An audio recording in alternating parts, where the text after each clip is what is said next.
ଜାଣିଛନ୍ତି ଖଟେ ଖଟେ କ୍ଳାନ୍ତ ହୋଇ ରାତିରେ ଶୋଇଥିବା ପୁଅଟି ପ୍ରତିଥର ନିଜ ପରିବାର ପାଇଁ ବଡ଼ ଅଟ୍ଟାଳିକା ଗଢ଼ିବାର ସ୍ୱପ୍ନ ଦେଖୁଥାଏ।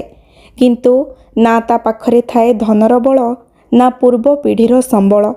ସ୍ୱପ୍ନ ଭାଙ୍ଗିଗଲା ପରେ ଆଖି ମକଚି ଉଠେ, ଆଉ ତା ମୁଠାଏ ସ୍ୱପ୍ନକୁ ସତ କରିବାକୁ ଗୁଡ଼ାଏ ପରିଶ୍ରମ କରେ।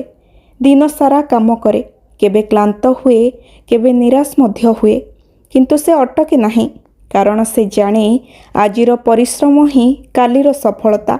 ଦୁନିଆ ସଫଳତାକୁ ଦେଖେ, କିନ୍ତୁ ସେହି ସଫଳତା ପଛରେ ଲୁଚି ରହିଥିବା ନିଦ୍ରାହୀନ ରାତି, ସଂଘର୍ଷ ଆଉ ତ୍ୟାଗକୁ ଦେଖେ ନାହିଁ। ଠିକ୍ ସେହିପରି ଆଜି ଯେତେବେଳେ ଆମେ ନିମାପଡ଼ା ପ୍ରସିଦ୍ଧ ଛେନାଝିଲ୍ଲିର ସ୍ୱାଦ ନେଉଛୁ, ଆମେ କେବଳ ଗୋଟିଏ ମିଠା ଖାଉନାହୁଁ, ଆମେ ଅନୁଭବ କରୁଛୁ ବର୍ଷ ବର୍ଷର ପରିଶ୍ରମ, ଏକ ମଣିଷର ସ୍ୱପ୍ନ, ଆଉ କେବେ ହାର ନ ମାନିବାର ଜିଦ୍।